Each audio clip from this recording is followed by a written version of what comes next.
പലപ്പോഴും ഒന്നോ രണ്ടോ സിനിമകളിൽ അഭിനയിച്ചാലും അല്ലെങ്കിൽ നിരവധി സിനിമകളിൽ അഭിനയിച്ചാലും പല നായികമാരെയും നായകന്മാരെയും വർഷങ്ങൾക്ക് ശേഷവും നമ്മുടെ മനസ്സിൽ തങ്ങി നിൽക്കുന്നവരാണ്. പലരും വിവാഹശേഷം അഭിനയത്തിൽ നിന്നും മാറി നിൽക്കുന്ന നായികമാരാണ്. ഒരു കാലഘട്ടത്തിൽ അതൊരു ട്രെൻഡായിരുന്നു എന്ന് തന്നെ പറയാം. പക്ഷെ അങ്ങനെ ഒരുപാട് നല്ല നല്ല കഥാപാത്രങ്ങൾ സമ്മാനിച്ച ശേഷം സിനിമയിൽ നിന്നും വളരെ പെട്ടെന്ന് അപ്രത്യക്ഷരായ ഒരുപാട് നായികമാർ നമുക്ക് ചുറ്റുമുണ്ട്. അക്കൂട്ടത്തിൽ 90കളിൽ മലയാള സിനിമയിൽ നിറഞ്ഞു നിന്നിരുന്ന ഒരു നടിയായിരുന്നു ശ്രീജ. ബാലതാരമായി സിനിമയിലേക്ക് എത്തി പിന്നീട് നായിക പദവിയിലേക്ക് ഉയർന്ന ഒരു താരം തന്നെയാണ് ശ്രീജ.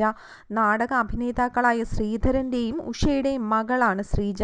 അതുകൊണ്ട് തന്നെ അഭിനയത്തിൽ അച്ഛനമ്മമാരുടെ അഭിനയ പാഠവും എപ്പോഴും ശ്രീജയ്ക്കുണ്ടായിരുന്നു.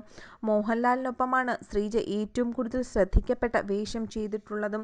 കുഞ്ഞിക്കിളിയെ കൂടെവിടെ എന്നുള്ള സൂപ്പർ ഹിറ്റ് ഗാനം വർഷങ്ങൾക്കിപ്പുറവും മലയാളികളുടെ മനസ്സിൽ തങ്ങി നിൽക്കുന്ന ഒന്ന് തന്നെയാണ്.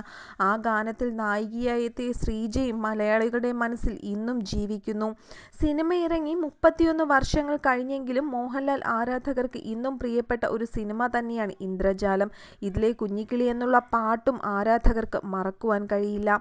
MG ശ്രീകുമാറിന്റെ മനോഹര ശബ്ദത്തിനൊപ്പം മോഹൻലാൽ പാടി അഭിനയിക്കുന്ന മനോഹരമായ ഗാനത്തിൽ പിണക്കം അഭിനയിച്ച് നടക്കുന്ന കുസൃതിക്കാരിയായ നായികയെ പ്രേക്ഷകർ മറക്കാൻ ഇടയില്ല. പിന്നീട് അങ്ങോട്ട് നിരവധി സൂപ്പർ ഹിറ്റ് സിനിമകളിൽ ഭാഗമാകാൻ ശ്രീജയ്ക്ക് കഴിഞ്ഞിട്ടുണ്ട്. വിവാഹശേഷം സിനിമയിൽ നിന്നും ബ്രേക്ക് എടുത്തെങ്കിലും ശ്രീജയെ മലയാളികൾ ഇതുവരെ മറന്നിട്ടില്ല. ബാലതാരമായാണ് ശ്രീജ സിനിമയിലേക്ക് എത്തുന്നത്. തിരുവനന്തപുരം സ്വദേശിയാണ് നമ്മുടെ എല്ലാവരുടെയും പ്രിയപ്പെട്ട ശ്രീജ എന്ന നായിക. 1982 പുറത്തിറങ്ങിയ നിധി എന്ന സിനിമയിൽ ബാലതാരമായാണ് ശ്രീജ അഭിനയ ലോകത്തേക്ക് എത്തുന്നത്. മനോരമ വാരികയിൽ പ്രസിദ്ധീകരിച്ചിരുന്ന കനകച്ചിലങ്ക എന്ന നോവലിലെ നായികയുടെ ചിത്രങ്ങൾ ശ്രീജയുടേതായിരുന്നു. നിരവധി TV പ്രോഗ്രാമുകളിൽ അവതാരികയായും ശ്രീജ എത്തിയിട്ടുണ്ട്. വിഖ്യാത എഴുത്തുകാരനും സംവിധായകനുമായ പത്മരാജനെ ശ്രീജ ഇന്റർവ്യൂ ചെയ്തിട്ടുണ്ട്. അത് ശ്രീജയുടെ ജീവിതത്തിലെ വലിയൊരു അനുഭവം തന്നെയായിരുന്നു.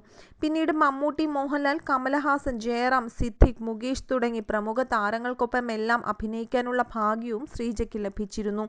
സെവന്തി എന്ന സിനിമയിൽ തനിക്കൊപ്പം അഭിനയിച്ച സന്താന പാണ്ഡ്യനെ തന്നെയാണ് ശ്രീജ വിവാഹം കഴിച്ചതും.